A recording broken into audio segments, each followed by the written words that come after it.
What's up, everybody? Welcome into another edition of Crush City Territory. I'm Chandler Rome, joined by Tyler Stafford, and on Island Time, Josh Reddick. Josh, obligatory How's Hawaii question. Give us the lowdown what the week has looked like for the Reddicks in Hawaii. Standard issue out here on the Big Island. Relax as much as you can. Go to the beach. We had some friends in town for a week. They just left a couple of days ago. We all know that it goes. It's great to catch up, but when everybody leaves your house, it gets a lot more quieter. So it's been kind of a recovery week for the last couple of days, and we take off back to Houston on Saturday for the red eye. So it's coming to an end, but it's always a blast. You never want to leave, but man, time. They say time slows down on the island, but it feels like we just got here. So it's everything you can ask for in paradise. If you're listening on headphones, you get the full immersive experience of the wind chimes the entire Yep. episode, which I'm a Love big that. fan of. I love that, Yep. by the way. I was going to ask if that was Oh, a no, bothersome thing, but now I know this is included. No, this is for posterity that we remember that this episode was in Hawaii. No matter what they clip out of this, we'll know that that's where this one was from.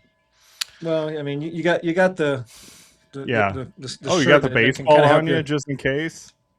I mean, I got to have something in my hand, so I fiddle with it while we chat. Uh-huh. Don't know what to do with my hands. Yeah, Uh-huh. And if for those that are asking, yes, this is a true Magnum PI Of course. Hawaiian shirt. Love that. Josh, while you've been in Hawaii, Yordan Alvarez continues to make a mockery of a sport that should not look this simple. Another MVP moment for Yordan Alvarez on Wednesday night, facing Sandy Alcantara in a tie game. For some reason, Marlins manager Clayton McCullough let Sandy Alcantara face Yordan for the fourth time.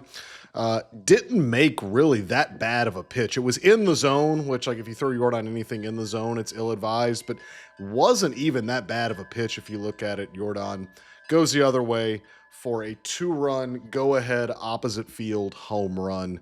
That is his 34th home run of the season. That moved him ahead of Kyle Schwarber for the major league lead.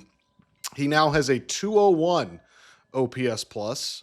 League average is 100, in case you need a reminder of that. So he is 101 points better than a league average hitter this season, which if there are so many ways that we have tried to describe what Yordan Alvarez is doing this season, but I think that one kind of distills it down as best as it can. He is 101 points better than any hitter in baseball. It is insane what he is doing this season.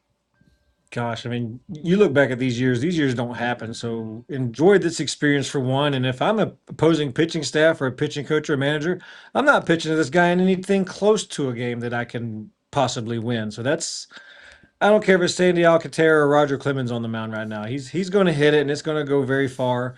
And you better get lucky. And even when you get lucky and strike him out, I'm going to talk about this one more than the homers. The hustle to first base that ends up making a huge difference for the team because Isak hits the very next pitch out of the ballpark. Home runs are great, and I feel like that's something we can always expect out of Yordan. But people forget, like we talk about, Yordan's a pure hitter. He's a power hitter. But people forget how fast Yordan Alvarez is. Like when he can turn it on and everything's feeling good, he's a pretty quick big fella.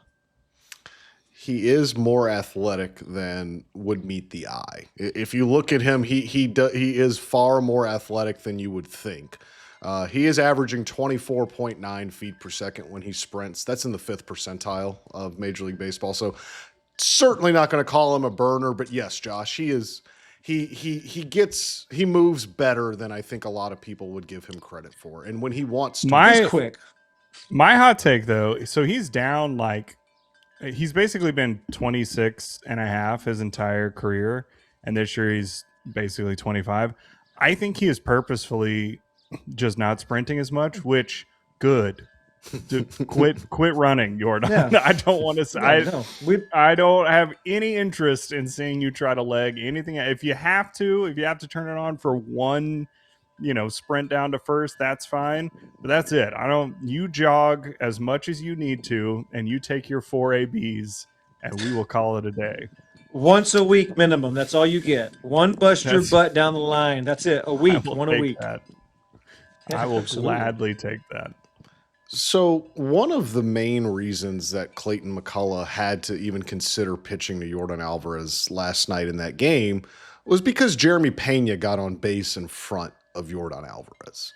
And when the bases are empty, it's a little bit of an easier decision, right? You pitch around Alvarez, you take care of Paredes and Walker behind him and see what happens then. But when you put a guy on base in front of Alvarez, it changes the tenor of the game. It changes the tenor of the at bat and the decision making of an opposing manager.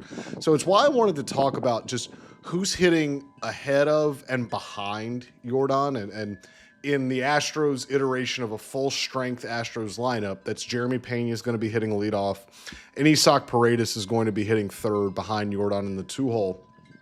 And you saw this week against the Marlins, it worked just about to perfection in every way that it could, with either whether it was Peña getting on base to make the Marlins pitch to Alvarez, or whether it was if Yordan either didn't come through or just got a single or something, Paredes was right behind him to put a ball in the gap. He had a couple homers this weekend too, but then they have become the three best hitters on this team. Yordan Alvarez, obviously, we just talked about what he's doing, but Jeremy Peña has his average up to 302. He's got a 133 OPS plus.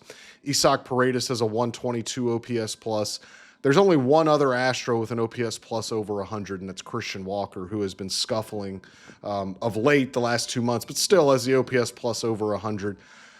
Josh, I guess I'm curious from a hitter's perspective, like what if you're hitting either in front of Yordan or directly behind him, what is your foremost objective in both of those roles? I guess start with Peña as the leadoff man. Like when you know you have that guy hitting behind you, is it as simple as find any way to get on base, or kind of what is the objective there?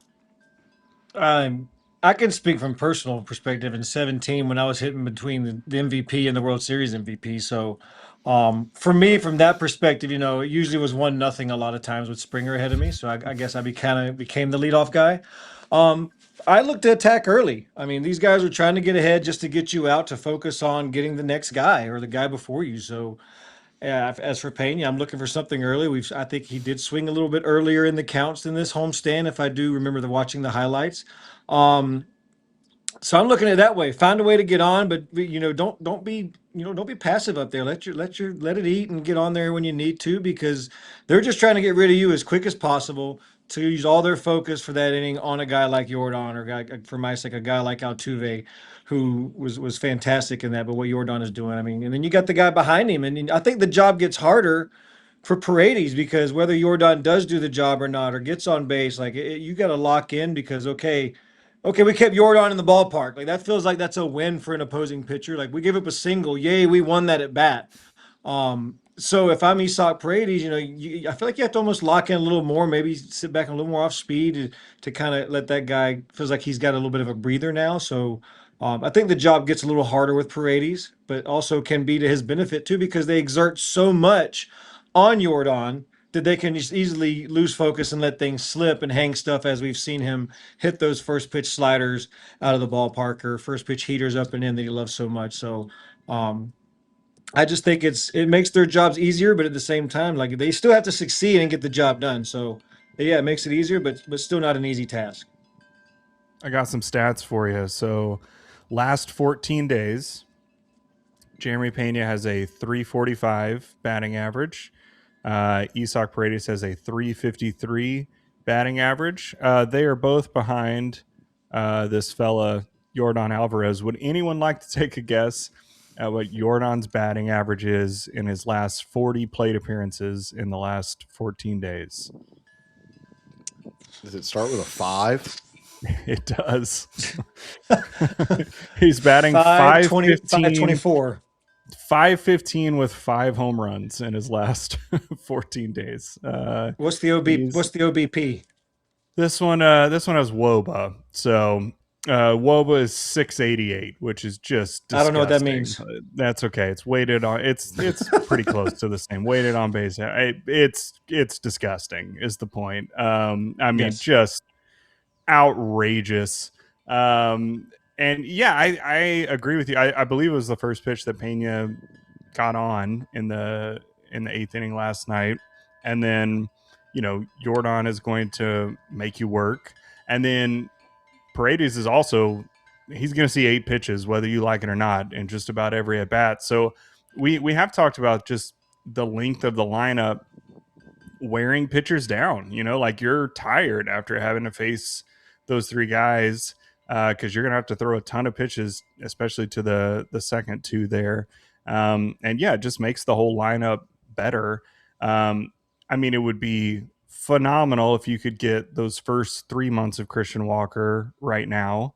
But can't complain too much because he was really good at the beginning of the season when the rest of your offense was not.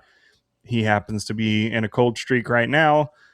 Altuve has been a little better in the last month or so. He's still, not anywhere near he would like to be. But I mean, you get those guys going at the same time as this, like that's a serious lineup right there. All of a sudden, Josh, Yordan has a 600 on base percentage in his last 40 plate appearances. That's pretty good. It's pretty good. Yeah. That'll play. That'll play for Yordan, who continues to lead all Triple Crown categories by, again, he is not like eking out any of these Triple Crown categories in terms of his lead atop these leaderboards in the American League. He is leading Yandy Diaz. He has Yordan has a 328 batting average. Yandy Diaz is at 307. He's got 34. Alvarez has 34 homers. Ben Rice has 30. He hit his 30th last night. And then Yordan Alvarez has a 6 RBI lead over Ben Rice for the AL RBI lead. So, again, these are not like – he's not holding on by the skin of his teeth here. These are substantial leads. And as we're getting into late July, it's becoming one of these things that's going to be a prevalent theme. And Yordan Alvarez apparently doesn't want to talk about it because I was not in the club. I was not in the clubhouse for this last night because I was finishing another story, so I had to go upstairs earlier before Yordan talked. But apparently, he said last night that he wants to answer no more questions about the Triple Crown. Good. So, and I think again, without being in the scrum and without hearing the tone and things, I think it just comes from a place. And we've talked about this with Yordan. He is very much a guy that does not enjoy the spotlight. He doesn't enjoy things being focused on him and fixated on him. There's a lot of Altuve in him, and that when Altuve is going well, every question you ask him about himself becomes a deflection to the teammates, to his teammates, to what his teammates do so well. And I think that's where Yordan's coming from here, but I hate to say it, I don't think he's going to stop getting Triple Crown questions, especially as we start going to bigger places. We're in Chicago. The Astros are in Chicago now. You're going to go to New York for a week in August, play 6 games in New York. I don't think the media is going to be as nice and not ask you about the Triple Crown. No. So maybe Yordan will get a canned response down. His steak too juicy, right? He also ends the season. They end the season in Sacramento too. So if this race becomes very close, he's got a very good advantage of balling out to end his season. What'd you say his OBP was the last 40 plate appearances, Chandler? 600. Barry Bonds in 2004 as a 39-year-old had a 609 OBP. All year. Oh, he had like 40 intentional walks too in the first half. He had 120 that season as a 39-year-old. Every time I think like, oh, Yordan's getting walked a lot. Like this is a lot. Then I remember Barry Bonds got intentionally walked 120 times in a season as a 39-year-old. That is insane. Just absurd. And it made sense. I get it. Anyway, thought that was a fun little stat. But as long as Isaac Paredes keeps making him pay behind, the intentional walks will not be a problem. But and that's what's going to have to keep happening because pitchers are going to, especially as the games get bigger, especially as the Rangers come to town in a week. That's going to be a huge series. Like they're just not going to give him anything to hit. They're not going to pitch to him unless there are no bases open and they have no choice but to pitch to him. So was it the Rangers earlier this year that intentionally walked him with the bases open? Like there was nobody on base, or was it a Mariners game? I can't remember. I think it was the Rangers. That sounds like the Rangers. It was. Because it was when he was really hot and he hit like the 3-0 slider out to center field. Oh They're yeah, like, never mind. it was probably in that series where he hit like 5 homers in 3 days at Globe Life. I think it was. Yeah. Good move. Good move by them. But it's gonna take Isaac Paredes and Jeremy Peña keeping this going. We'll talk more about the lineup and someone who wasn't in it this week, right after this message from our friends at Foul Territory.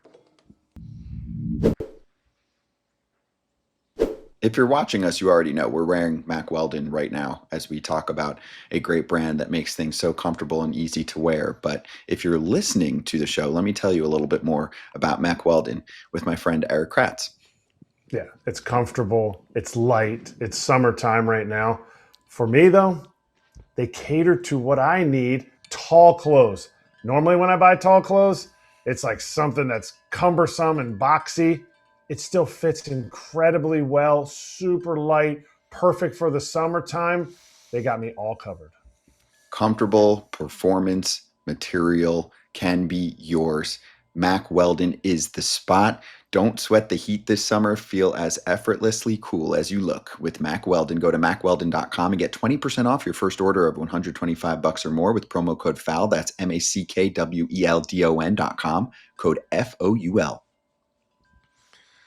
Tyler, I know you've been busy moving homes and going to camps and things of that nature, but I know it had to stagger you to not see Cam Smith in the Astros lineup for the entire series against the Marlins. He sat out the entire series for, as Joe Espada put it, kind of a breather, and they wanted him to work with hitting coach Victor Rodriguez the entire series, and they did. You saw them out doing a lot of early work before the games, working on just timing, working on swing playing. He's hitting the ball on the ground far too much. He's got a 47% ground ball rate this season, which is more obviously. I mean, look, he's a fast kid, and like you put the ball on the ground, he can sometimes leg him out. But this is not a guy that you want hitting the ball on the ground, right? You want a guy that's hitting the ball in the air, it's hitting the ball on the line, pulling the ball, even if it's going the other way. But they need to get him using the whole field again. They need to get him off of the ground. They need to get his swing right. And so they decided this series, and protecting him a little bit from, Sandy Alcantara's pretty good. The Tyler Phillips, who pitched on Tuesday for the Marlins, is also a very tall man that threw a lot of funky stuff. And look, I just did not think this was a great matchup series for Cam, even if Cam would have been playing well. But it was pretty clear they wanted to give him a full 3-day kind of reset because he needs to take a meaningful step forward maybe in these last 50 or so games. This is a guy that he's got an 80 OPS plus right now with a 283 on base percentage. The 210 batting average, again, just there's not enough contact being made. The contact that is being made is on the ground. I don't know that they want to put this much pressure on the kid, but if this lineup is going to move into if this lineup's going to become more dynamic, Cam Smith needs to play better. Cam Smith needs to perform better offensively. And Josh, I wonder if this can be helpful for a kid that is still just 22 years old, still learning the big leagues. Can a series off like this? Can 3 games he got in all 3 games. They put him in as a defensive replacement late to kind of close the game out in the outfield. But can having 3 days to just not worry about taking 4 at bats and working with Victor Rodriguez and working with the team's hitting infrastructure, can that be beneficial? It can be, absolutely. Yeah, I mean, I think it all depends on the player that you're trying to emphasize that message to. But I mean, like you said, this kid's 22 years old. We talk about him every time. There's still so much to learn for Cam Smith. There's so many things that, when you could turn your brain off for a full series and you're not battling an injury, you're just battling yourself. You could just sit in that dugout and just watch baseball again and kind of take your brain off things and kind of reset. They say 1 game off gives you a nice reset. 3 games can be a whole series, whether it be 3 or 4 games, can be a huge way to kind of bounce back. Me personally, I was more of a guy who needed the work as opposed to getting those days, a whole series off. So I don't know how I would have responded to that. Younger, a lot better probably than I would have been a little older. But for somebody like him, I think it's something that he can definitely get out there. You mentioned getting out there early work before BP, before games. all kinds of things you can work on to get better. Nobody better to do that with than Vic. So I was that kid doing that with him when I was 22 and I was still battling AAA to the big leagues jump. So you got to realize that this kid has so much more to learn. He's just got to get out of his own head and kind of learn to let things go a little bit more. But the contact rate needs to go up. And then, this guy's huge. Why are we hitting balls on the ground? Get that ball in the air and lift, elevate, separate. Yeah, hype trains need routine maintenance every once in a while. You got to shut it down for a little bit to clean off the tracks and get it back rolling. So I think that makes a lot of sense. Yeah, I mean, yeah, he has not been good for a while, which is true of the entire Astros outfield. No matter who they put out there, it's I don't know what's going on out in the outfield, but they've got to find a way to get any sort of production out of there. But yeah, I mean, Cam Smith needed some time off. Hopefully that resets him. He can get going. But man, it really is just it's that whole outfield. Like it is dreadful offensively. I know we've had some of those stats throughout the year of just how bad the Astros outfield has been offensively. But I mean, Lamont Wade is like your go-to offensive outfielder, and no disrespect. All he does is walk. Like, yeah, no disrespect to late night Lamont, but that's not what you wanted going into this season. You At want least he to gets on base. He sure does. He gets on there, and you know what? You'll take it. But I mean, if only there were some sort of way to acquire an outfielder at this point in the season who could hit. I don't know if there's any sort of like hard stop or like deadline when you have to do that by.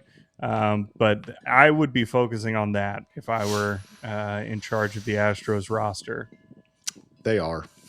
Mm-hmm. That makes sense. I would hope so. They got to be.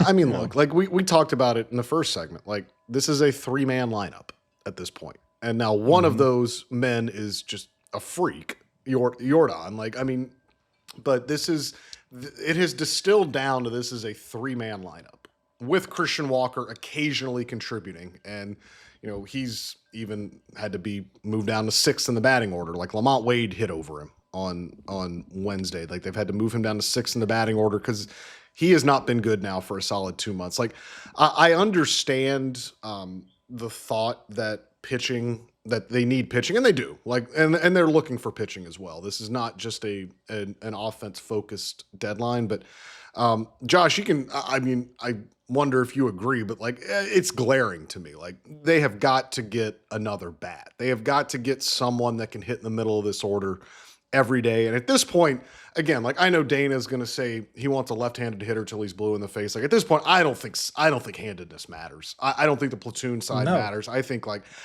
they need just someone. They need someone that is able to hit.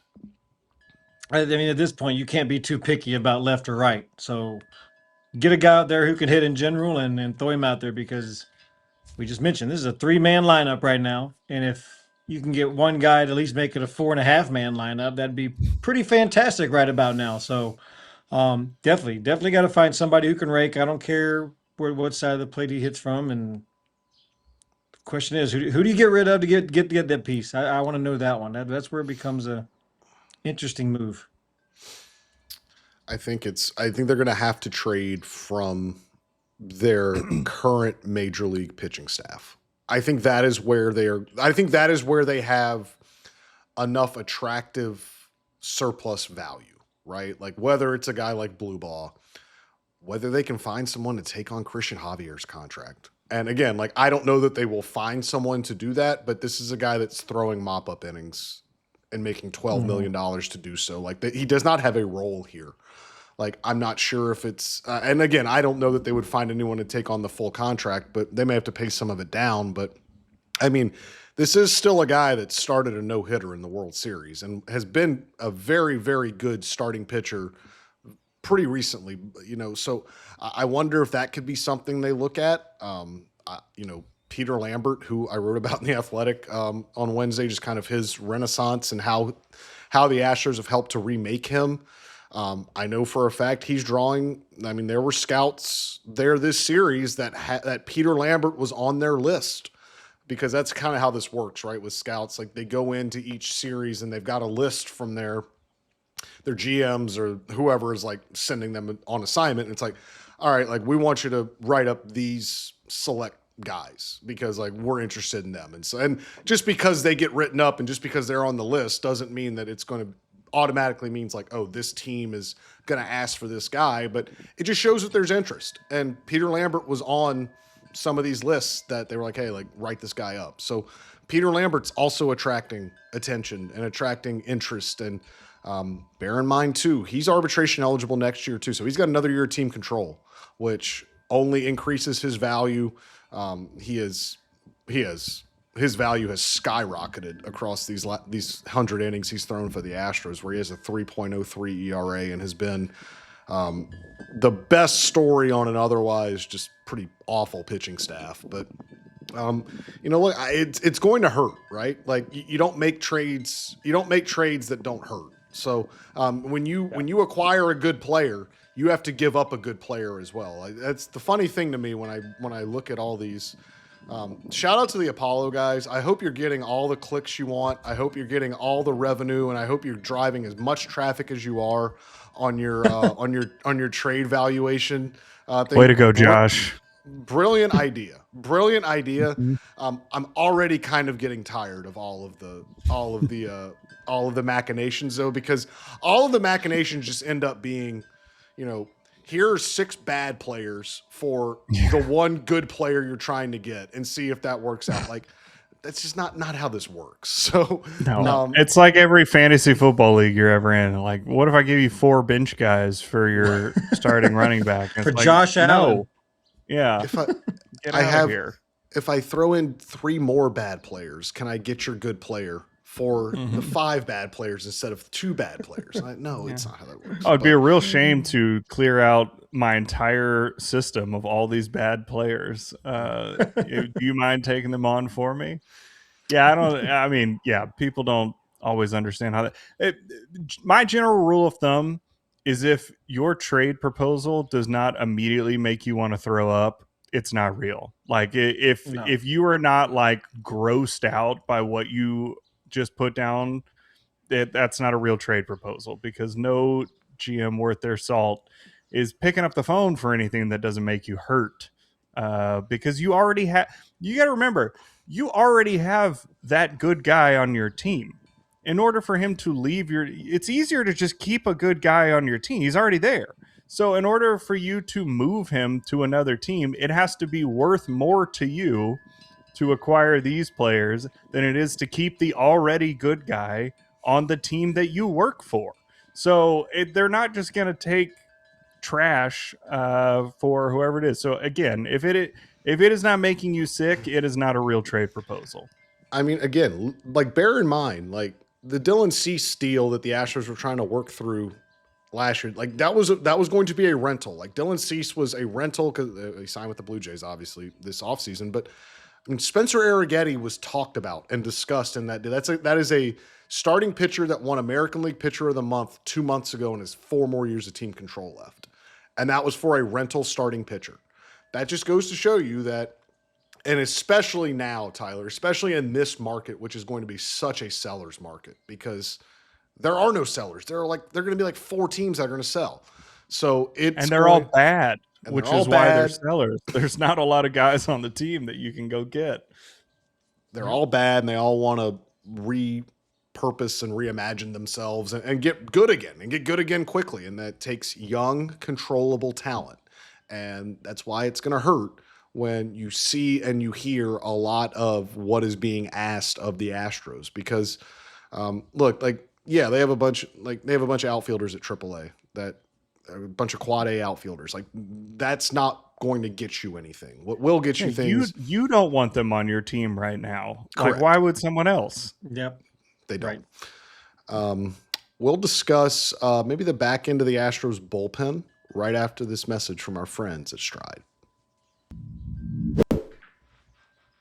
Hey, for the families out there looking for a new path to help your child succeed, take a look at K-12 powered schools. K-12 offers tuition-free, accredited online public education for students in kindergarten through 12th grade, all in a setting that works for your family. And they've been a leader in online education for over 25 years, serving over 3 million families. And Todd, Father, you've raved about the homeschooling experience. Hey, if you're a busy family, K-12 is where it's at. I've had a couple of my children who've been homeschooled. It's a fantastic opportunity for them not only to get better in school, but timely fashion too, and make some new friends. K-12 has every opportunity to make your child better and smarter as they move forward in their academic career. See how K-12 powered schools can help unlock your child's full potential. Enroll online today at k12.com/foul. That's the letter K, the number 12.com/FOUL, k12.com/foul. Red, Maverick and Ryder are homeschooled too, right? They are. They actually have part one. They took part one of their test today, and they're finishing their test tomorrow to go to third grade at almost 7. So yes, Look at Well, that. there we go. credit to Jet for doing that all herself. Because good thing I'm not doing it. They're already past the level of math you're comfortable with. Pretty much. John, so we were talking about the deadline in the last segment, and I wanted to bring this up. And again, we've floated it a couple times on the pod, and I do not think that they have thought about this or this is something that's going to be serious. But Josh, if they can go find like a middle infielder, like a Luis Arraez, if they can go find like a second baseman, do you think it would be worth it to explore moving Altuve back to left field? If that's the only way they could get a bat that could fit, and because again, this is a seller's market, they're going to have to find a way to maybe get a little bit creative. Like, do you think that's something that they'd even broach with him? Yeah, I mean it's been done before. Why would there be hesitation to address it? I mean, it's Altuve. He'd go to center field if you needed him to. I feel like that's something that you could definitely talk to. I'm not saying put him in center field. I'm just saying that that's the kind of guy Altuve is. So yeah, I mean, at that point, are you really getting that much more out of your defense than your offensive output that you're getting out of Altuve? I think yes. The short answer for me is yes. I think it's something that could definitely be done and talked about if you're getting that big piece of a hitter. Why is it the short answer, Josh? That's rude.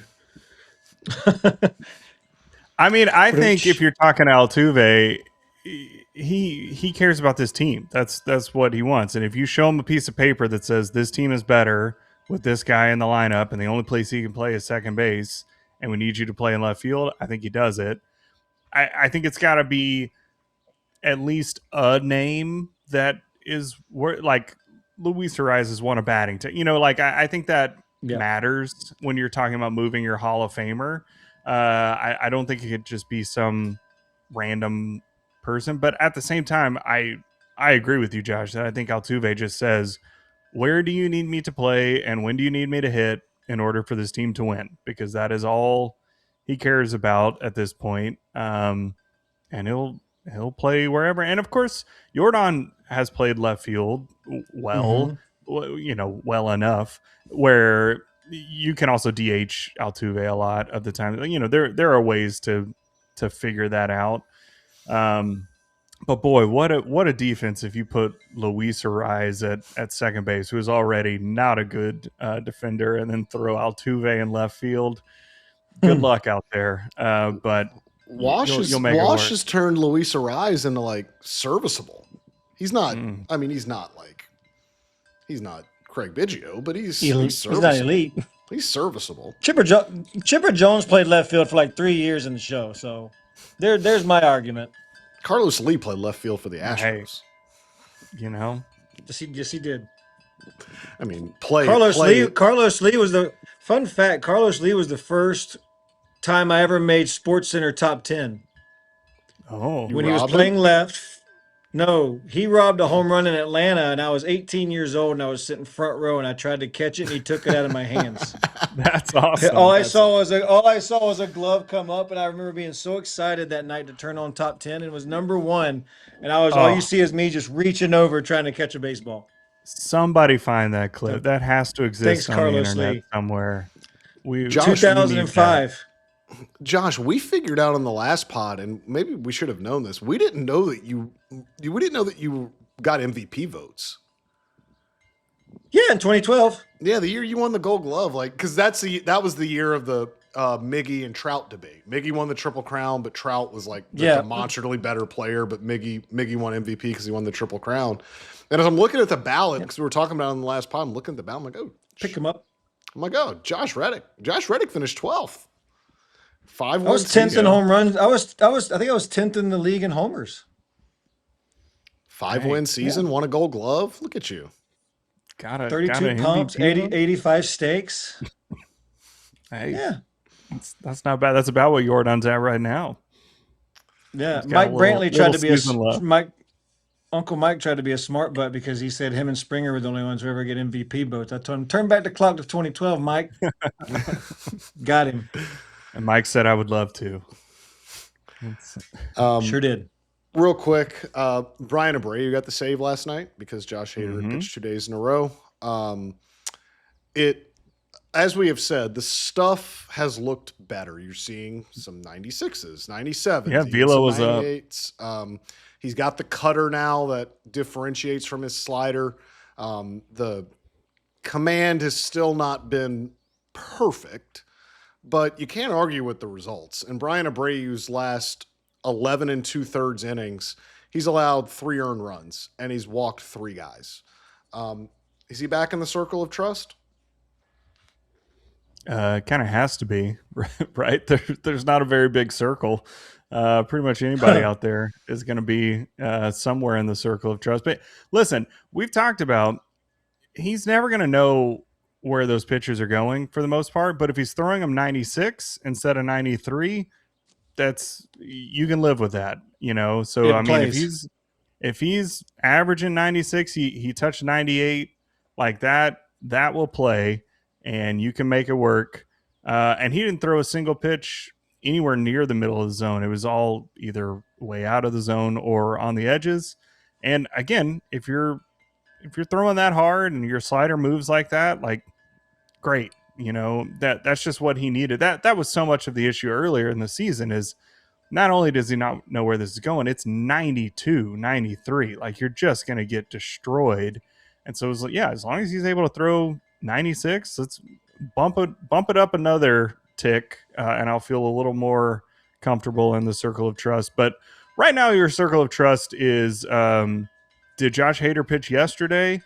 Great. He's pitching today. Let's figure out the rest of the bullpen.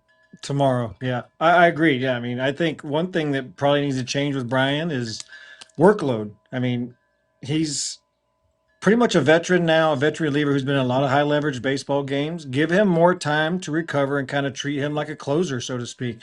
Use him when you need him and you have to. And then if he hasn't thrown in 4 days, throw him out there for a mop-up inning just to keep his stuff going. I think that plays with the velo. I think it makes him a lot more effective, like you just mentioned, Tyler. If he's not living in the middle of the zone, the edge and away from the plate plays just fine for me. And that just seems to be what it is, getting some more rest and having a less lack of trust. But yeah, I mean, he's at this point, he's got Joe really has no choice but to put him back in there. But I just think time. I know he's always been a guy, but get me back out there. But no, dude, take your time, take care of yourself, and focus on what you need to focus on. Yeah, Joe's options are limited. But Bryan Abreu, his past 15 appearances is a 1.84 ERA. That's stretching back to June 2nd. Like, that's not an insignificant sample size. That's a pretty large. Now, again, a lot of that was not in leverage. A lot of that was in lower leverage spots and games that had already been decided. But you have seen the leverage chances increase. You have seen the trust increase a little bit. And I think that's going to continue because with Brian King in AAA, with Steven Okert pitching every other day, and you kind of worry that his arm's going to fall off at some point, with AJ Blueball being kind of more that multi-inning guy, and Yel De Los Santos is pitching better as well, which helps, but they need a right-handed leverage reliever that they trust. And for so long, that was Bryan Abreu. And who knows, maybe he is inching back toward that trust factor.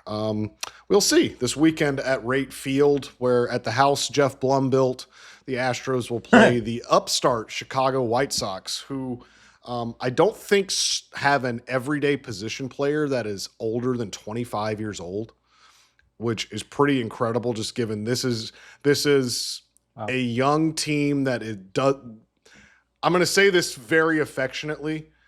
They don't know what they don't know. Like they're playing with their hair on fire. Like this is found money for the White Sox, who are probably ahead of schedule just in terms of their rebuild, in terms of everything, but they are playing exceptionally well. They have Munetaka Murakami. They have it's going to be and people are coming to the ballpark now. People are coming to the ballpark on the south side. It's a fun atmosphere there. So this is going to be a tough weekend for the Astros, a tough test against the first place team. And they'll run out. That's different. First place Chicago White Sox. Who would have thought? They'll run out Spencer. So you're saying so what you're saying is they're too dumb to know what they're doing? I think it's a lot, Josh. Basically. But I'm not saying that in a bad way, because pressure that was on me. them That was us season. in 2012. Yeah. That was us in 2012 with Oakland. Like we were too dumb to know when to stop and lose. So that's just those things happen. Yeah, I think it's a lot like, and I think this team was better, but I think it's a lot like the 2015 Astros, right? Yeah. Like a team that was very ahead of schedule, that had not gone out and gotten wonderful free agent additions like Josh Reddick and Carlos Beltran and Brian McCann. Like they were ahead of schedule, and it was a bunch of young guys playing well that were just kind of riding the momentum, right? And they got into the playoffs, and you saw that it was the start of something, but they were probably just a little bit ahead of schedule, just like the White Sox this weekend. But the White Sox find themselves in first place. They find themselves right in the thick of the playoff race in a bad American League. So we'll see what the Astros can do this weekend. They'll run out Spencer Arrighetti on Friday. They will pitch Hunter Brown on Saturday. Big start for Hunter Brown. Feel like he needs to really kind of get back on track a little bit. And then Ronel Blanco will make his second start back from Tommy John surgery on Sunday, when we will return with another episode of Crush City Territory. But until then, you can follow me on X at Chandler_Rome. You can follow Josh at JRedDubDeuce. And you can follow Tyler at Tyler C. Stafford. Please rate and review us on Apple and Spotify. Please like the YouTube video and subscribe to the YouTube channel so you can get notified anytime we have a new pod. Like I said, we'll be back on Sunday. Josh will be back in the States in the lower 48 at some point. But until then, we will talk to you soon. A little Hawaiian inspiration for you today. What can I say except you're welcome for the bombs the sharp line drives? Hey, it's okay, it's okay, you're welcome. I'm just a Yordan Alvarez guy. Bye.